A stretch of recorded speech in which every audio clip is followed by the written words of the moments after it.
name is Kevin McGauley, and welcome to Something's Brewing. What's brewing today is beer. And what we're going to do is bring you through the process of making beer. We're going to start with how to make home brew, which anybody can make at their own home. You do not have to use your bathtub and keep the kids from showering for weeks. You can actually make it at your own home. Next, we'll be going to the Portsmouth Brewery, where we'll see how beer is made specifically for sale on site at this brew pub. And finally, we'll take a tour of the Frank Jones Brewery, also in Portsmouth, to see how beer is mass-produced for regional sales. But our first segment, we've got Nancy Callahan from Jasper's Homebrew here. Hi, Nancy. Hi, Kevin. And Nancy's going to describe to us what it takes to make homebrew beer.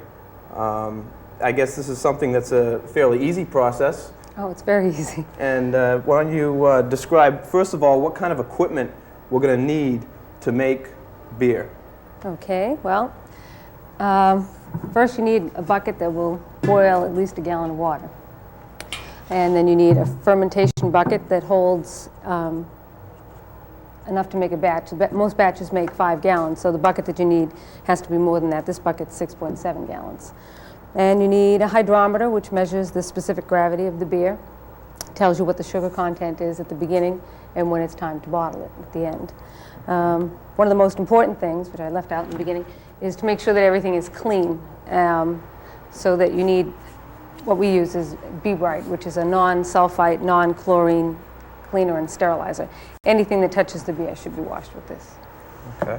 And then we have, as you get on in the process, you need a siphoning hose to rack it into the bottles, and you need a capper and caps, and this is to clean the bottles, bottle brush. Okay, why don't we go through the process. Okay. What do we need now? First, you said water Right. is the main ingredient in beer? Yeah, you need 5 gallons of it, so you start off with a gallon of water, and you bring it to, well, we'll go through the very basic making a kit. Okay. If you're going to make this kit right here, okay, you'd take a gallon of water and you'd bring it to a boil, and then you'd take the contents of this can and you put it into the boiled water, stir it up and dissolve it. Now, what's the contents of this can? What do we have here? This is a lager kit, so it has all of the work that Budweiser and the microbreweries is already done, and it's in here. It's called wort. Okay, so this is everything that you need to make a lager style beer, which Budweiser is a lager. Okay, so everything's done. The hops are here, the malt's here, any adjuncts that they would have put in are in here. Okay. So you take this. Is this in a dry form or is this? No, this is a syrup. Okay. And you take this and 2 pounds of another fermentable sugar. Okay, and that can be either corn sugar, which is it's fructose. It's not corn, it's not cane sugar. It's not like table sugar. Okay. Or you can use honey, or you can use a dried malt, which is basically this can dried to a powder. Okay. So you need 5 pounds of fermentable sugars to make a medium-bodied beer. So you have 4 in here, and if you add 2 more, you'll get a nice full-bodied beer. Okay. So you'd take this, and we'll say just for today that you'd take 2 pounds of corn sugar. You'd dissolve it in the boiling water. You'd bring it back to a boil, just a rolling boil for about 15 minutes, and then you'd add it to 4 gallons of cold water. Okay. Once you've added it to the 4 gallons of cold water, you wait for it to cool, and then you take yeast, which is another main ingredient, and you'd sprinkle it over the top of the wort. You'd leave it for about 10 minutes until it rehydrates, because this is just a powdered yeast. Okay. You'd put the cover on, cover it up, and wait for it to start fermenting. Is there any particular temperature the water has to be at? Yeah, that's right. Okay. You have to wait for it to be below 80 degrees. Okay. Because then, if you don't, it'll kill the yeast. Okay. Okay. And yeast is an active ingredient that will eat the sugars. Right, and convert them to alcohol. Okay. And there's, a lot of different types of yeast, and they'll all give their own different flavor, and they'll all ferment it different ways. Like this yeast ferments real fast. It can be done in 2 days. This yeast will work a little slower and a little longer. Some of them give different smells when they're fermenting. You get the malts and the yeast smell coming up through the fermentation. So it's neat. Okay. So that's a basic lager now. You've covered the top of the can. And is there any way for the air to escape this? There's a sealed lid that goes on here and an airlock, which I forgot. And it's you fill it with water, and once the pressure starts to build, it lets the CO2 out and doesn't let anything else back in. And you'll see a lot of activity. It'll start, in fact, if you could see what was in here, 2 inches, you'd have what they call krausening, this big foam, and that's all the yeast working. And then it'll work very quickly and very rapidly for probably 3 or 4 days, depending on the yeast that you use, and then it starts to slow down. And when you don't see any activity left, it's when it's time to bottle it, which is how you get. This will tell you what the sugar content is, and when it's time to bottle it. Okay. Now, after a week's time, when this is all done fermenting, we open the top. Right. Then we check it with this. Right. And this is what? This is a hydrometer. Okay. It's measures the specific gravity, the potential alcohol, and the sugar content. And basically, it has 3 different scales on it. The specific gravity scale. In the beginning, just before you put the yeast in, you'd sanitize everything. You'd take this container and you'd dip it into the wort. You'd take the hydrometer, you'd drop it in, and you'd twirl it around, you wait for it to stop. And basically, it's telling you how much sugar, how many fermentable sugars you have in here. In the beginning, it would be in the range of the 60, 30 and the 60, depending on how many pounds of fermentables you have. Okay. So it's important to mark that down, make sure that you know what it started at. Okay. Then after the 7 days is over and there's no activity, you do that same process again. At that point, all of the sugar should be converted to alcohol, and it would be up in this range, which means that it's safe to bottle. You bottle it before that, and the bottles will burst. Ooh. We don't want that to happen, No, we don't want folks. that to happen. It won't be pretty in the house. No. Now, we're ready to bottle at that point. Right. Okay, this is getting there. We're getting to beer now. Right. Okay, so now how do we get it out of here and into a bottle? Okay. This is a siphoning hose and a racking tube. Okay. This part of the racking tube sits in the sediment, so that you're not disturbing the sediment as you siphon it into the bottles.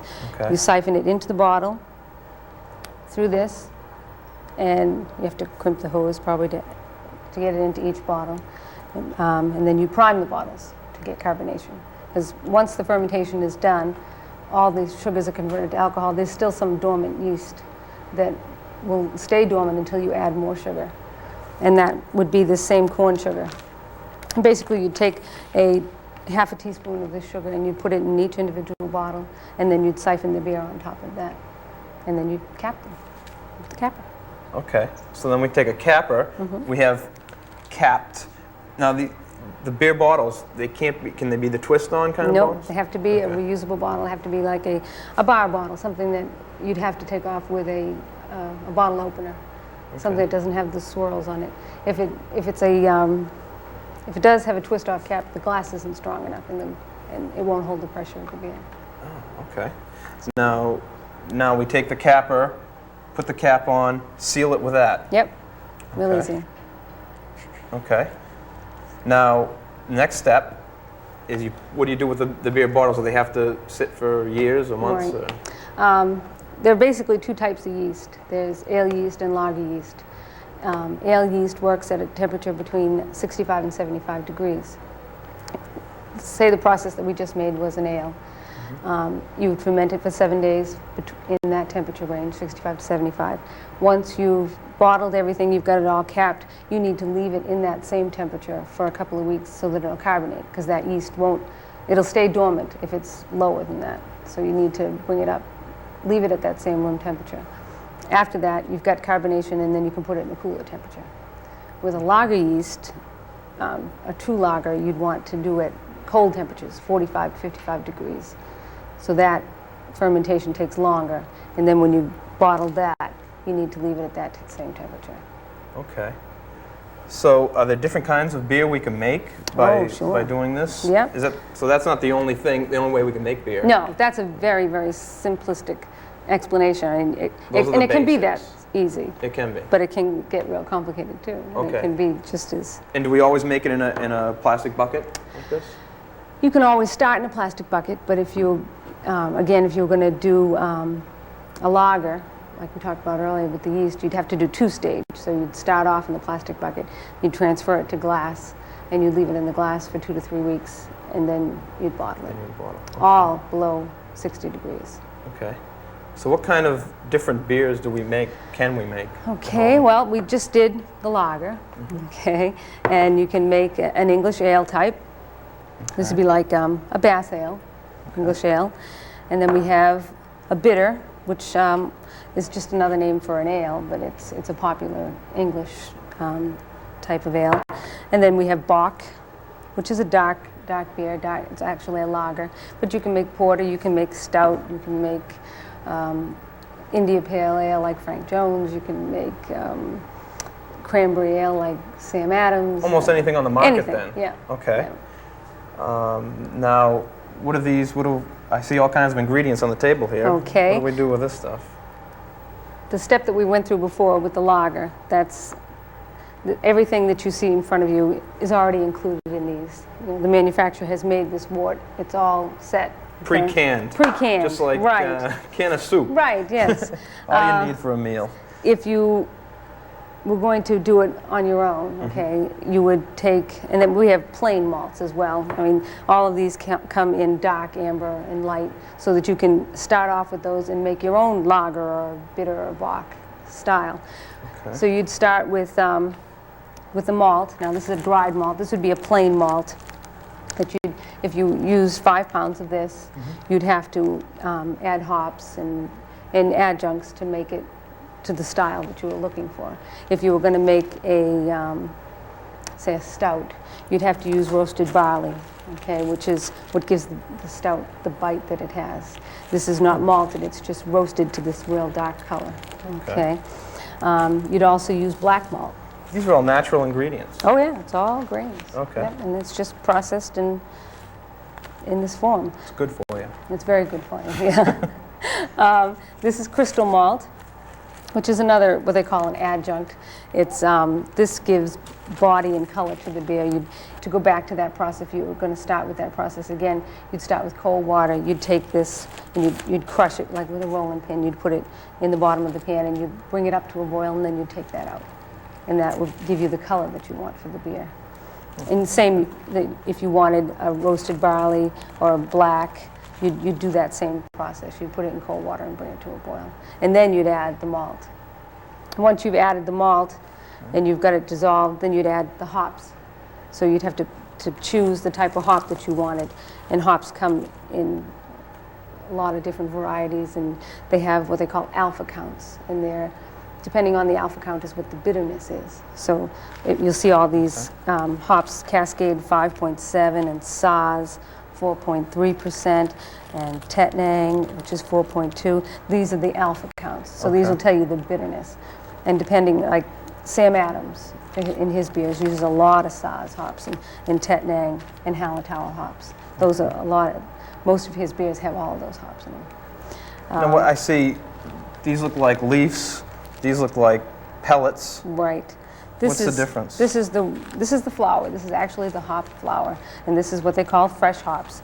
So if you wanted to start out with the purest of ingredients, you'd start with the flour, and once you've got all the malt in the boiled water and you've got it stirred up, you'd put the hops in. And if you started with this particular flour, okay, you'd have to boil it for at least an hour to get this bitterness out of it, okay, because it's a fresh, and you have to break down the oils in the flour. With these, which are pellets, and these are pulverized, basically pulverized flours, all the oils are already broken, so you only have to boil it for about 15 minutes. Okay. Okay, and then we have one other variety, which is a plug. These are imported from England, and they're basically the flour, except just that they're compressed in. Yeah, they just press them into these little half-ounce no glue plugs. or anything in no, it, hold them together. Glue. Oh, good. I Yeah. No, I don't think We so. don't want that. Is sugar. Right. So that's adding a sweetness to the beer. Somewhat. Somewhat. Okay, you buy Until that? the yeast gets added, yeah, it's a sugar. Okay. Yeah. Now, when we add hops, that's a bitterness. Right. So we get the sweetness and the bitterness acting together. Right. To bring you a taste. That. Right. You need a balance in both of those in order to get the flavors that you're looking for. You don't want too hoppy and you don't want it too malty. And so there are recipes in both of these books that will explain all of that to you and tell you the different styles that you're looking for and what hop you should use. And what are these books? So these books have everything in them? Yep. They both start with beginners, they go through intermediate and into advanced, and they'll explain all of the different varieties of hops. They'll tell you what styles each one of these hops are used in, if they're used at the beginning and as a boiling hop or at the end as a finishing hop just for flavor. You know, when you open the bottle and you smell that hop, that's a finishing hop. You know, or to taste the bitterness, like in Frank Jones Ale, how it's got that nice hoppy flavor. That's a boiling hop. That's what you're tasting, the flavor of the beer. There's a number of different types of beer you can make. Oh yes, every number. Style. It's as simple or as difficult as you want to make it. Right. That's the idea. Oh yeah. And anybody can do this at home. You've ruined my theory of the bathtub. Okay. Now we have a bucket now. Okay. No more bathtubs. So the kids can shower. Right. Everything always has to be sterile. Yes, that's. You know, people come in and they say it's. You know, what can go wrong? The only thing that can go wrong is if something's not clean, and that's... And what happens then? Oh, a lot of different things can happen. Usually you get overcarbonation, or you open the bottle and it just foams all over the place. Or it's got sort of like a clovey flavor to it, and people call and they say, oh, my beer tastes like cloves. Well, it's probably some sort of bacteria in there, and they always blame it on bacteria, they won't blame it on anything else. But that's the reason. Is this going to hurt us if we drink something like that? We make it ourselves and then we're going to die from this? No, I don't think, no, you can't die from it. Okay. But as long as everything's clean, then nothing will go wrong. How much is this going to set me back? Tell me the truth. Easy. Well, I mean, a single stage fermentation, which is what this is. I mean, if you just going to make ales, it's the fastest process. You can be drinking it in 6 weeks. All of the equipment that you need and ingredients can cost you under $60. Really? Or it can be, I mean, depending on if you're going to get into all of the little gadgets that they have now, it can run about $125. Okay, tops. so and you can get these in kits, the equipment itself? Yep, 3 different kits. Okay, and it all 3 different comes levels. Yep, all the equipment, the capper, the hydrometer, and the books, and the siphoning hose, and everything comes together. And that, just for the equipment right there, would cost maybe how much? The basic would be about $37. Okay. And then each time I want to brew a batch of beer, I've got to buy all this ingredients, whichever one I decide to brew. Right.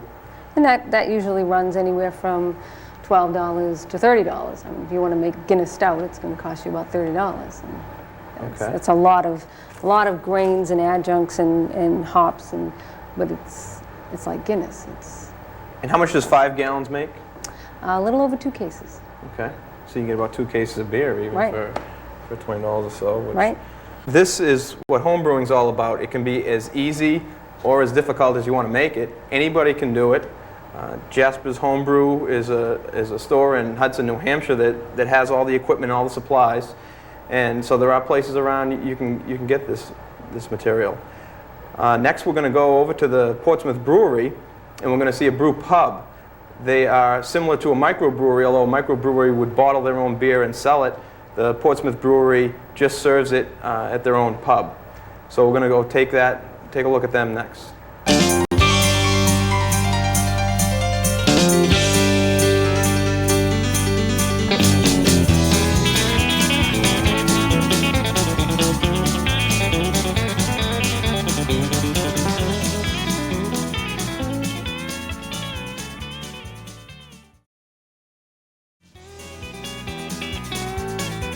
My background in brewing consisted of home brewing. I was a hobbyist, as are a lot of people, and I never had any real intention of turning that into a commercial endeavor until this came up. But one thing led to another, and all the pieces fell into place. We found a great location. We lined up financing and went ahead with our project. And The rest has been hard work and 70-hour weeks and everything else that goes along with it. So, but we've done pretty well over the last 6 years. The brewing process itself takes about how long? Depends on how you define the brewing process. From the time the beer is made to the time it actually comes out at the taps varies anywhere from 3 to 4 weeks, depending on the style of beer that's being made. The brewing itself, what Paul's doing in the brewery right now, is a day-long process. That's the actual milling of the grain, doing the mash, boiling the wort, and getting it into a fermenter. That's a full-day process. The fermentation adds another week to 10 days to that, and then there's a period of aging after that, which brings the total up to 3 to 4 weeks. Okay, why don't you tell us what Paul's doing? Let's, I guess, start from the beginning when he was grinding over here. Well, he's taking the malted barley and passing it through a mill to crush the husks and expose the inner starchy part of the grain, which is a necessary thing to do for the next step, which is what he's just about to start, which is the mash. That's where the grain is mixed with hot water and the starch is converted into fermentable sugars. What is the white substance that he's added here? That's gypsum. That's an additive which basically brings the pH of the water down slightly. And how long does the grinding process take? Depends on what kind of mill you have. We have a little $5 mill there. It takes him about 20 minutes to get through 400 pounds of grain. And generally, though, with a larger mill, you could pass that much grain through in a matter of minutes. The 400 pounds of grain you said, and how much does that relate to in beer terms? Generally, well, in our case, we make 7 barrels of beer in a batch. A barrel is a 31-gallon unit, and so that's 217 gallons of beer that we make at a time. And typically, depending on the type of beer that's made, that will call for anywhere between 320 and 400 pounds of grain. You don't want to have too much water in the mash. You want it to be the consistency of thick oatmeal. You can't put the water in prior to it because the grain will go in and just simply form dry dough balls, and it then becomes very hard to actually mix the grain up with the water and get the water thoroughly saturated into the malt. It really all needs to be done simultaneously. Does it need to be kept at a specific temperature? Temperature is absolutely critical at this point. As I mentioned, the starches are broken down into fermentable sugars by enzymes in the grain. The enzymes only operate within a very narrow range of temperature, so that the temperature of that thick porridge mixture, which is actually called the mash, needs to be somewhere in the range between 149 and 154 degrees Fahrenheit. Anything lower or higher than that, those enzymes won't become activated and won't do the starch conversion. So yeah, temperature is very, very critical there. Now, how long does this mashing process take? How long does it have to be left in that tank? No more than an hour. That's really all it takes for that conversion to take place. And some styles of beer require more grain than others, depending on how strong or how heavy or how full-bodied the beer is. I would take it a stout would use a lot of grains. A stout uses quite a bit of grain. Although you can't always associate the darkness of a beer with the heaviness of a beer. That's a very widely held association. It's really a misconception. You can have dark beers that are actually very light in body. You can also have very pale colored beers that are very, very full-bodied and heavy. Just as an example, if you were to compare two different bottled beers, take a Lowenbrau Dark, for example, and put it next to a Pilsner Urquell or even a Bass Ale, and you would find that the lighter colored beer is considerably fuller bodied and actually heavier tasting than the darker beer. The next thing that he'll do after the hour has gone by is he will start the process known as sparging. That's where the liquid extract that comes out of the mash is slowly trickled out of the bottom of the mash lauter tun into the brew kettle. Simultaneously, more hot water is being sprayed on top of the grain bed, which literally washes that extract through the grain bed and into the brew kettle. That takes about an hour and a half for the complete volume of liquid to get through. And he'll continue the sparging until he gets about 225 gallons of liquid in the brew kettle.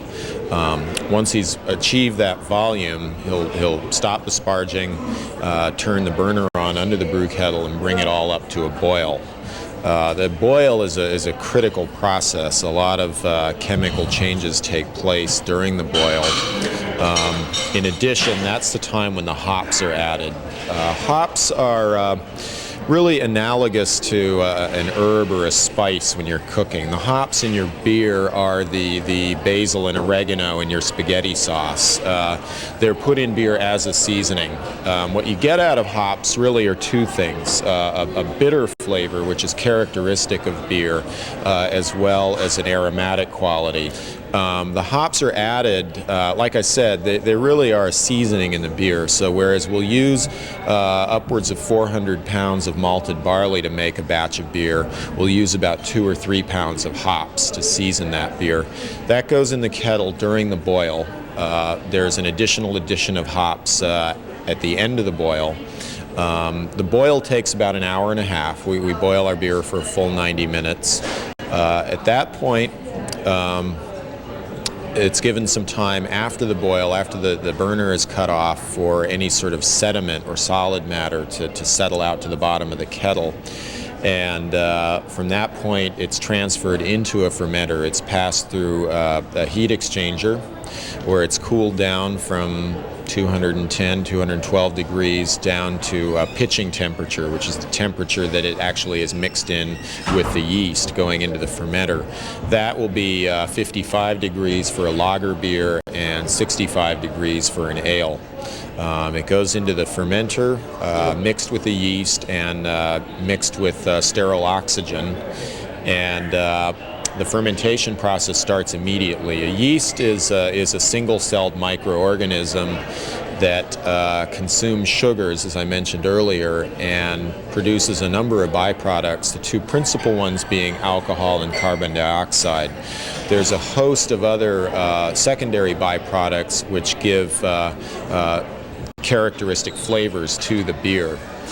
Yeast is a very important part in terms of the determination of the flavor of a beer. Somebody was actually just talking to me last night and asking why it is that beers at different brew pubs he's visited seem to each one have a different kind of house flavor. And that, more often than not, is attributable to the particular strain of yeast that they're using. We have our own strains of yeast. We use an ale yeast and a lager yeast that we've used now for going on 6 years. Other breweries have their own ale and lager yeast, but each strain is somewhat different and will produce a different flavor profile in the beer. The fermentation takes about, again, depending on whether it's an ale or a lager, can be anywhere from as short as 4 days with certain ales to as long as 10 to 12 days with lagers, which will ferment at a cooler temperature than the ales do. At the end of that time, one of two things happens. Some of our beers are filtered. They're passed through a plate and frame filter press. That will filter out any suspended yeast or any other kind of haze that will cause the beer to be cloudy or hazy. Or it is naturally conditioned with finings. Finings is a material that's added to the beer which causes any of that haze-causing suspended material, yeast and proteins and other things, to settle out to the bottom of the tank. A naturally conditioned beer will never be completely crystal clear. There'll always be a certain kind of cloudiness to it. But it's also a lot more traditional, it's a lot more authentic, and a number of our ales are naturally conditioned that way. Our pale ale is, as are most of our specialty beer. Now, what happens at this point? Now the beer's starting to clear. What's called a conditioning tank, which in our particular case, the beer doesn't go any further than that. It's dispensed out of the very same tank. Those tanks live downstairs in the walk-in refrigerator, and they are tapped directly to the bar after a certain period of aging, or in the case of a beer that's been fined and naturally conditioned, there's a certain number of days that are required for a sort of a settling out process to occur. At that point, the beer is ready to serve. Most of our beers are naturally carbonated. That is to say, the carbonation that's in the beer is a result of the byproduct of the metabolism of the yeast, the fermentation. On occasion, it's necessary for us to add some additional carbonation to the beer to bring it up to an acceptable level if, for example, we haven't been able to capture a sufficient amount of carbonation from the natural fermentation itself. Most of what goes on in the brewery is cleaning. No doubt about it. 3/4 of the job is cleaning. I like to kid around and say it's a glorified dishwashing job, except you actually climb inside the dishes to clean them out. And but that's very much the case. You'll find Paul at any given time. More likely than not, he's inside a tank with a scrub brush and a bucket of detergent cleaning out a tank. They're cleaned physically, manually. After that, they're sterilized. We use a combination of iodine and hot water to sterilize our tanks and hoses and pipes, and then it's rinsed with more sterile water. But that's really the main challenge for the brewer, is to keep a sanitary brewing environment. Okay, Paul, what is it you're doing here? We're checking the specific gravity on our amber lager. We draw off a sample and drop in the hydrometer and wait till it settles down and see what we have for a reading.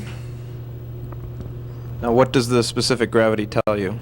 It tells me the density of the liquid and the activity of the yeast. You get a starting gravity. On this particular beer, the starting gravity is about 48, and it will work down to about 10. And we check it every day, and it tells us how active the yeast are.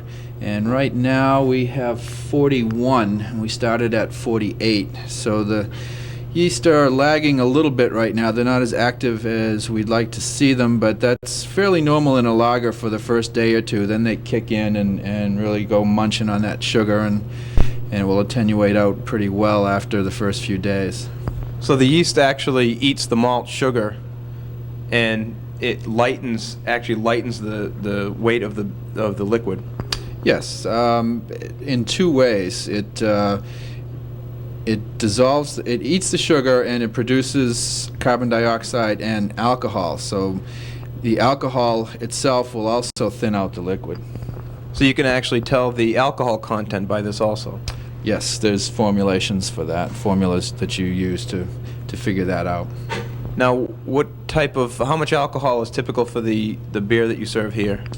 Oh, about 4.5 to 5. And is that typical for most of the beers that are on the market now? That would be an average. That falls well within the average alcohol content. This is the temperature gauge over here. Right, that's the temperature control of our fermentation vessels, or unit tanks. They have a glycol jacket, and we can control the temperature of fermentation. This is a lager. As you can see, it's set at 55 degrees for fermentation purposes. After we reach terminal gravity, we'll give it a 3-day diacetyl rest, and then we'll turn the temperature down to about 32, 33 degrees, and that will allow the yeast to flocculate or fall out to the bottom, so we can reharvest them and pitch it over and over again into our next batches. And what happens with the sediment? Does it settle to the bottom here, and you take out of the tank above that? What we do is the bottom of the tank, as you can see, is cone shaped. So I'll open up the bottom and blow out a few gallons of the initial sediment to get to the good healthy yeast, and then I'll harvest that yeast into a sterile container and use that in my next batch of beer. We like to offer a full range of traditional beer styles, and as I said, our equipment is designed so we can do that.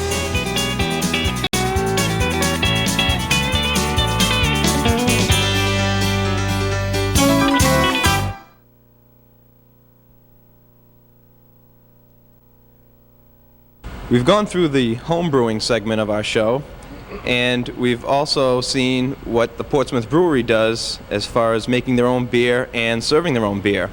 Now we're at the Frank Jones Brewery in Portsmouth, New Hampshire, and we're with Marty Parody. Marty, tell us about the Frank Jones Brewery. Well, we're a company that was established in 1859 by Mr. Frank Jones. He drilled his own wells out there in Greenland, New Hampshire. Comes pure water here. We've reestablished the company in 1989 here so that we can start brewing our own ales in accordance with the original Frank Jones recipe. And that's what we're doing here. You're in the reception area of Frank Jones Brewing Company. We are a micro brewer. This is where we hold bus tours and that sort of thing. And we like to give the public an idea of what we do, even though we're small. Small as we are probably the largest microbrewery in the New England states at this time. And we shall expand and get into that a little further. If you'd like to take a look around the room, it's a pretty nice little area. We have tables and chairs for the public to come in and sit down, and we offer guided tours at certain times, generally in the afternoons on Tuesdays and Thursdays. We're out in the brewing area now with Marty, and tell us, Marty, what some of the ingredients you use here? Yeah, all right. Right behind you, in these 4 vessels here, these 4 little plastic items here, are the malts that are used in the brewing process. You'll notice that some are lighter, some are darker. The lighter the malt, the lighter in color the brew, and the less, it doesn't sting as bad. Whether that's a good word or not, but the lighter the color of the brew. Also behind you, we don't want to put sting as bad either. No. Are 3 plastic containers of hops, 2 here, United States, made in the United States, and this is a Czechoslovakian hop. It's a smaller, lighter. We add these hops to make the brew, flavor the brew, and that sort of thing. These are called mash tuns. The malts are crushed on the other side of the wall here and poured into the containers, the mash tuns, with water added. At that time we put in hops and we blend it for the particular ale that we're going to use for that bottling period. Let's go look in the fermenting room now. This is the fermentation cellars. The sweet liqueur that we produce in the brew house, the sugar water that we're going to extract from the grains, is pumped through into one of these 4 vessels over here, which are fermentation and conditioning tanks. In here, the yeast is going to be added to the sweet liqueur, and it's going to go through a process called fermentation, during which time the sugars are going to be converted from the sugars to alcohol and CO2. After the fermentation's done, we go through a 1-week conditioning phase, during which time we allow the yeast to mature and for the yeast to drop out of suspension. This makes it easier for us to filter the beer. We're in the bottling area, as you can probably see behind us and certainly hear behind us. Tell us a little bit about this bottling area. Well, we bottle here. We bottle a brew out of the tanks that you saw in the other room. This is part storage, part bottling. We have another storage area beyond that wall. The bottles are loaded onto the conveyor, as you saw. They're rinsed, turned over, so that the liquid that's been rinsing them is removed, and they go into the filler machine and eventually into the labeler and capper. Come back out on the line again, and they are packed in ready-made and ready containers and packaged for distribution. Now, this is fairly automated. I notice you don't need too many people on the line. Most of this is done by machinery. Yes, it is. We can run a line generally with 5 people with no problems at all. But the boxes are hand-packed. We prepare the boxes several days in advance so that we get them ready for reception of the product. And at this point, now they're in boxes. They go out to trucks, and how is it distributed from there? We sell only to distributors. We cannot sell retail from the brewery itself. We sell to 4 main distributors. D. Jones in the Portsmouth, Rochester, Dover area. White Mountain distributors in the Berlin, White Mountain area. Clark distributors in the western New Hampshire area. Bellavance in southern New Hampshire. And Great State in central New Hampshire, the Manchester area.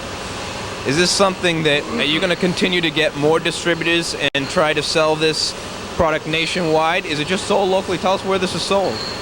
Right now, it's sold in New Hampshire, Massachusetts, New Jersey. We'll soon be putting Rhode Island online. We're going to expand a little further than that, but we're limited in that we'd have to make another brewery to go further. You know, there's only so far that you can go with one brewery. Do you have government regulations on the beer at all? Yeah, we're regulated pretty thoroughly. We have to have our bacteria content down to next to nothing. We're very fortunate in having Greenland water. We have our own chemical analysis going in here constantly, every day, to stay within the guidelines as proposed by the authorities, so that we run clean. We're very, very fortunate in being able to do that. Okay, well, as you can hear, they're busy in the background cranking out the beer. And that's it from here at Frank Jones Brewery in Portsmouth.